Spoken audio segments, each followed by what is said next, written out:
Okay. Gotta do an obligatory at the start because I've just started reading. Well, I say just started. I'm about a fifth of the way through, I think, of Darren Brown's Happy. And man, I love his books. I love them. Don't know why it's taking me so long to get around to doing it. I do know because I was distracted by other ones.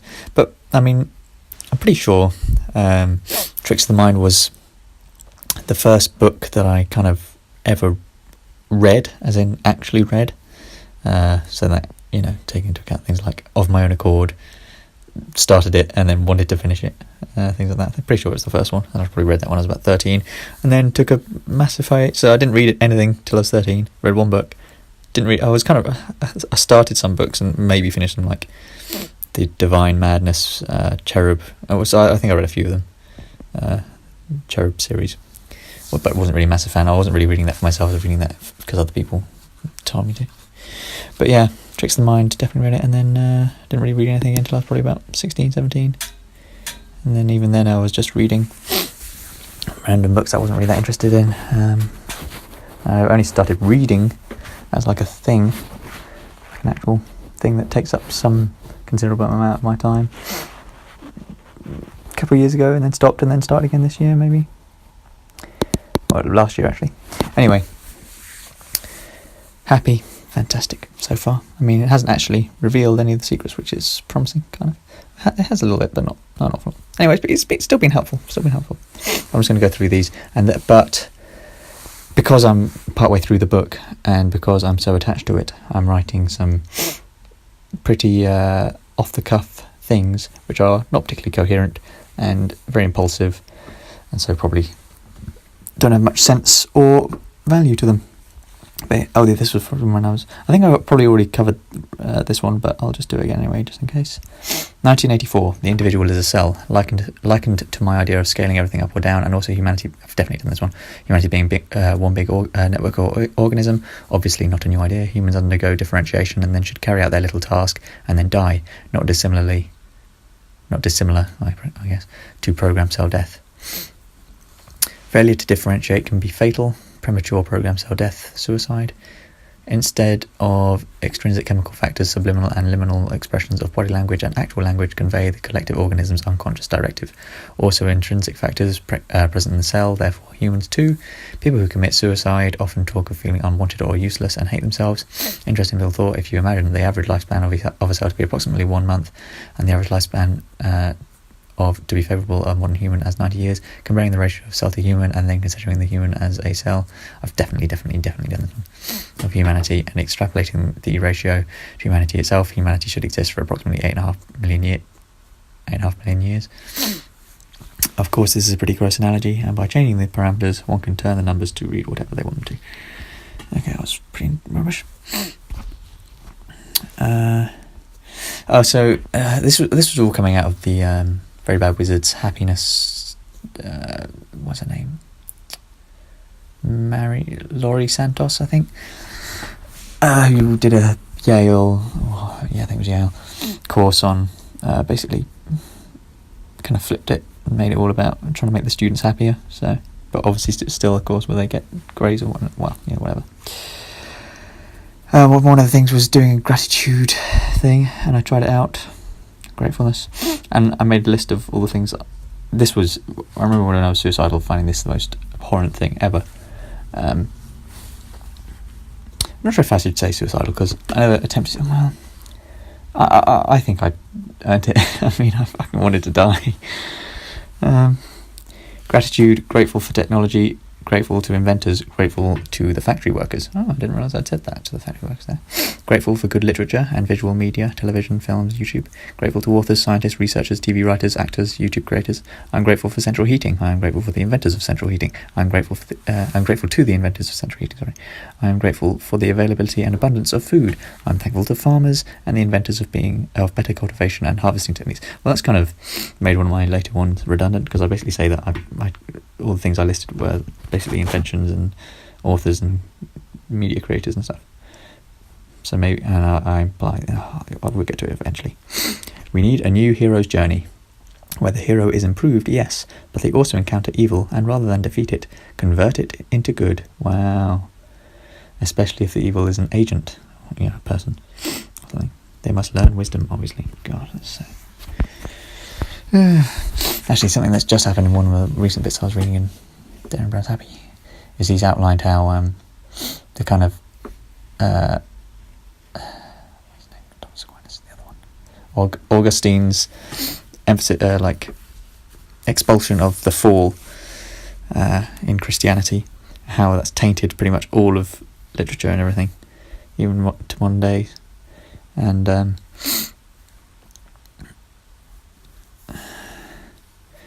then Thomas Aquinas kind of brought in some of the old Greek,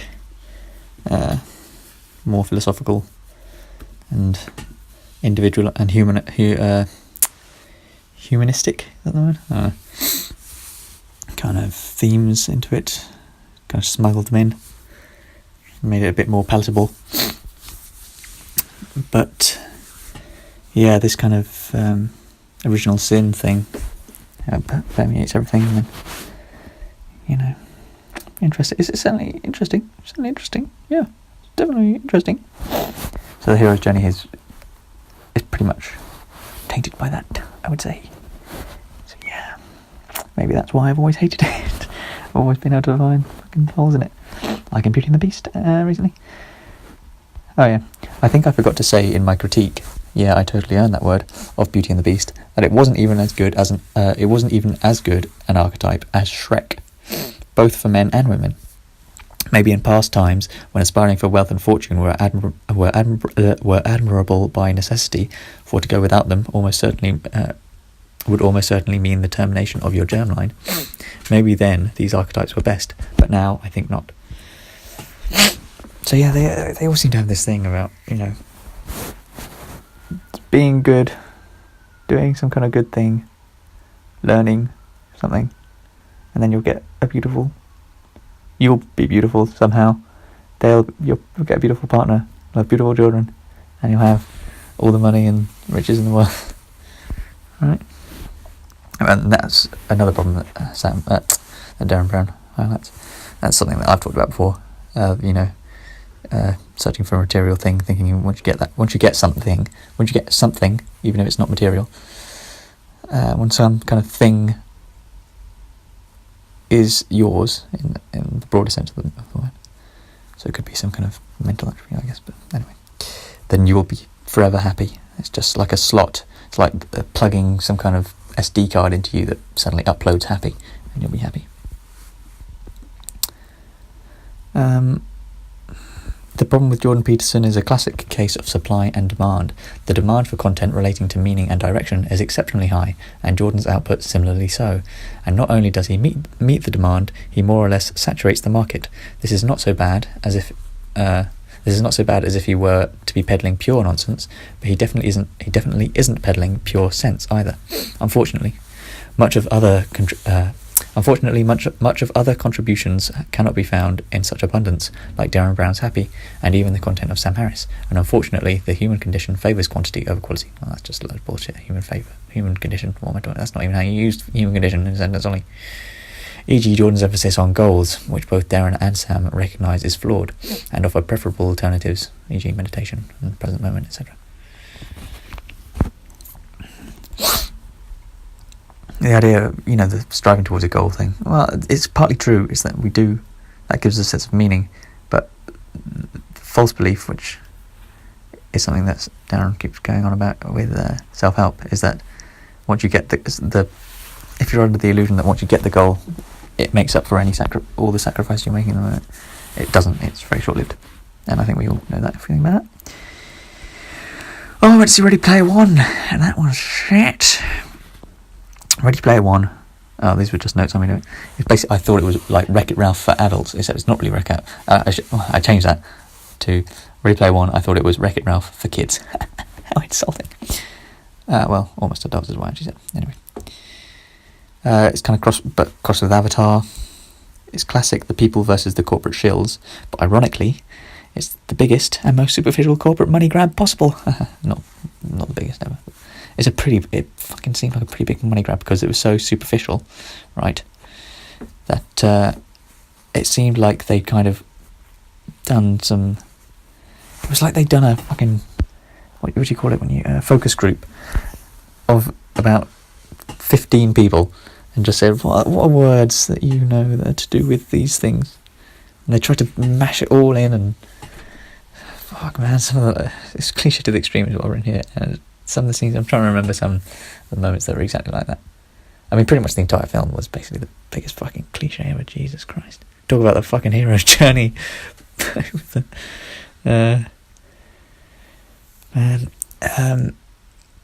Oh yeah, I mean, they did. If they try to make it, if they like acknowledge how cliche it was, then maybe it wouldn't have been so unbearable. But saying there was lines like, a fanboy can always recognise a hater or something like that. And he said it seriously. Not only is it obviously, even if that were the right terminology, fanboy is in itself a derogatory term, right? Oh God, I seem like I now come across as someone who's like really into their pop culture and feel like it's being defamed or whatever. I don't know. Being bastard. I can't think of the word. Something the first few chapters of Derren Brown's Happy has put back into perspective for me, a perspective I once held but managed to obscure from myself, and in fact he has borrowed from Hume and Schopenhauer, is that we are only envious of our relative peers. For some people this is wealth, others body image, social status, and so on. Even happiness itself is subject to it. This realization, in combination with the one that the main reason we want these things is to impress people who impress us enough to seem worthy of impressing, rather undermines the seeming importance of such pursuits. However, my envy of intellect is concerned with the gross outliers of the complete spectrum, and so one can either assume I am close to their level, not likely, or I don't entirely fit Hume's model. I suppose I could ask myself why I do not desire an IQ of 500, but beyond this being definitionally impossible, I think you probably need something or someone to be envious of, Tesla and von Neumann and so on. I suppose the point is, no matter where you find yourself on any spectrum, you'll always find something to envy, even if not on that exact spectrum, on some other one. As with most things I'm coming across recently, I find that many of the thoughts that I believed I could take credit for have already been claimed by someone of an earlier time. In Derren Brown's Happy, the thought experiment where you are the only remaining human left on the planet, I came to by myself, so I suppose I can sort of take credit in that sense, but it's just... Also, fairly recently, Smarter Every Day has done a couple of videos on haptic gloves, which it turns out is the name given to almost the exact idea I had for VR gloves, and used the exact tension system for the fingers I detailed, with like the things attached to the fingertips and along the back, so you can apply tension forwards and backwards, so close to, anyway. And obviously they came up with this idea years ago because of the progress they've made. I've had an idea for a deodorant replacement, which is more like an electric shaver that cleans rather than shaves the armpits, like a car wash / mini treadmill that would of course be called Pit Stop. Anyway, I was trying to find a free psychoanalyst. I don't know how this segues into this. Anyway, I was trying to find a free psychoanalysis test, and upon finding that one doesn't exist, I think it would be quite an important endeavour for someone educated on the topic to undertake. I envision some sort of questionnaire with dream analysis and the like, which ultimately advises you on the most workable remedies, or at least on the most workable remedies, or at least a general direction to go in. But upon searching, I came across another free IQ test that I hadn't taken before, and got all the questions right. This particular one gave a score that maxed out at 125, which I got because I got the questions right, but says this is at least what you have. I think actually what it is. I write down what it is later. I don't remember what it says. I think it says 125 or more. Anyway, remembering back to when I was rather obsessed with the concept and was able to get scores upwards of 150 on the terrible, probably not at all accurate test. But anyway, and how this. Can I stop saying? I'm going to actually fucking stop saying anyway. I don't say it. I don't think I say it when I'm just talking to people, but when I'm talking to myself, I do. And how this still wasn't enough. upwards of 150, and how this still wasn't enough led me to realise that I would probably never be satisfied, and even if I were satisfied, the fact that I am envious in this domain probably indicates something about me as a person, and I would just find something else to be envious of in another domain. In fact, I think immediately after this test I experienced a much more pleasant perspective, which might have been a result of their wording, at least 125, or 125 or more, because it made me consider what it would be like if I were lower than my at least. Instead of considering how pathetic in comparison to what I supposedly want to be like, I found myself pondering how much I would hate to be any lower than I currently am on the scale. This is a line of inquiry that Suicide Ollie would have hated. I am, however, becoming more sympathetic to it. Oh god, this is getting to be a long one. Oh Jesus, got loads to go as well. I suppose something that I should have realised was that although I'm going to stop it here and do another one. Okay, start another one because I didn't want the email to fuck up and have to use something like OneDrive.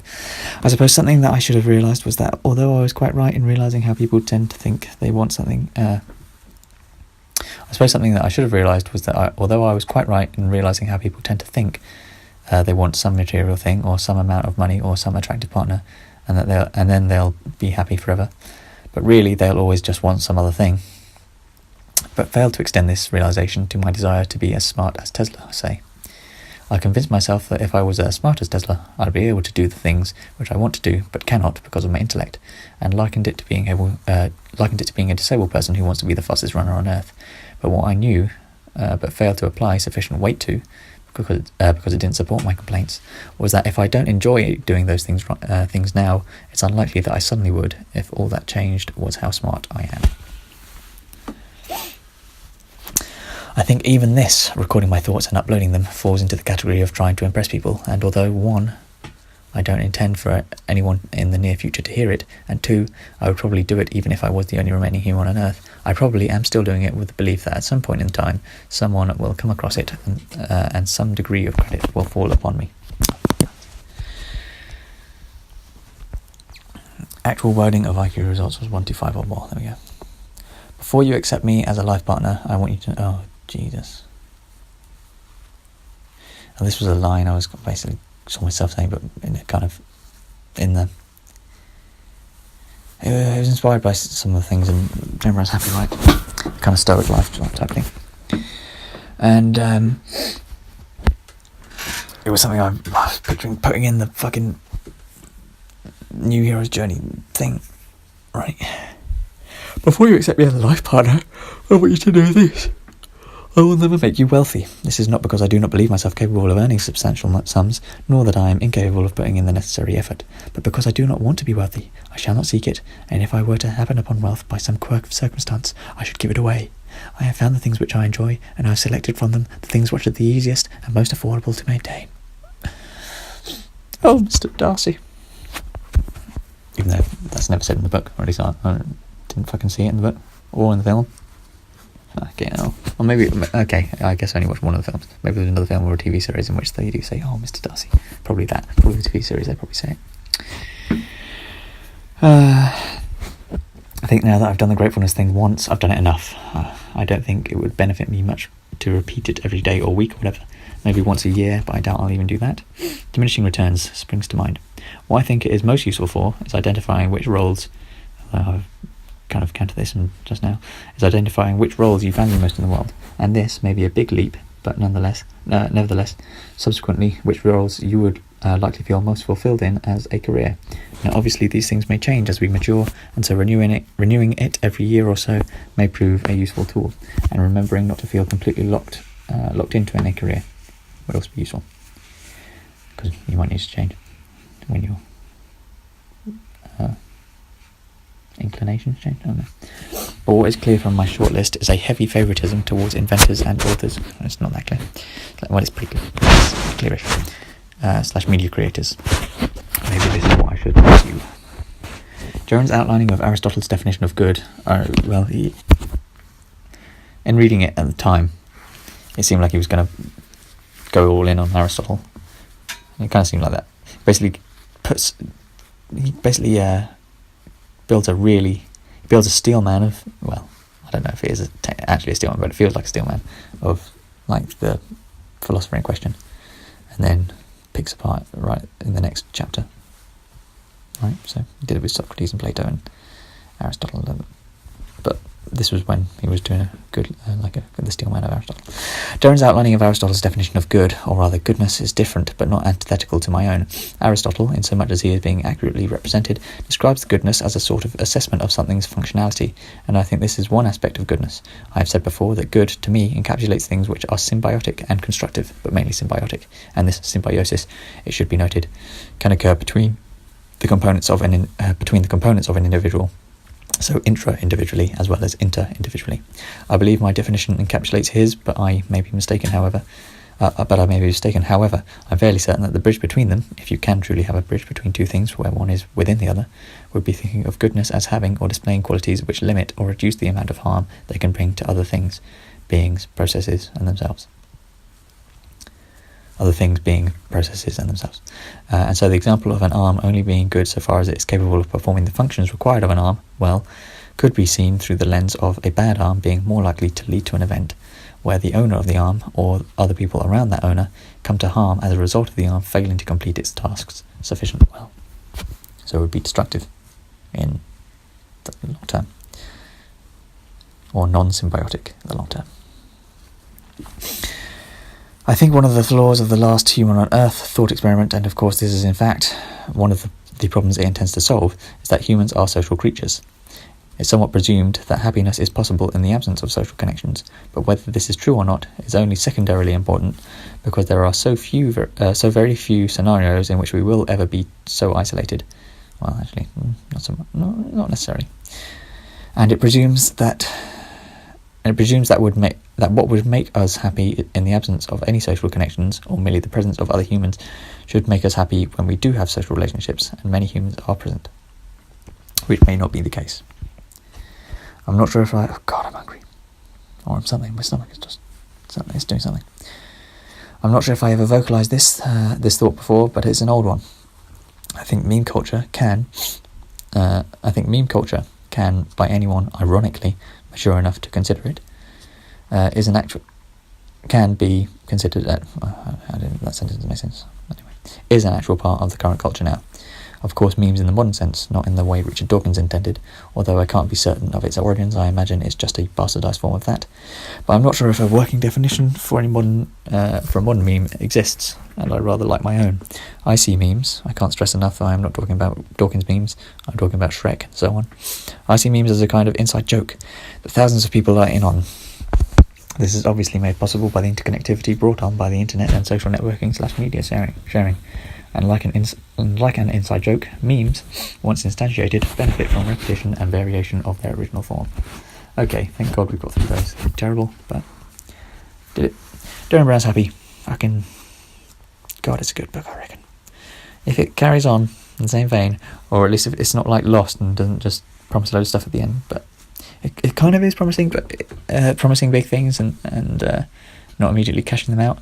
But at the same time, it's doing other things along with that, so it wouldn't be a complete waste if it really did just fail to deliver on its promises, because it's got other things which it's doing. It is offering immediate gratification in other areas. So there we go. Good book. Needs more publicity, even though I imagine it's probably got loads. So yeah.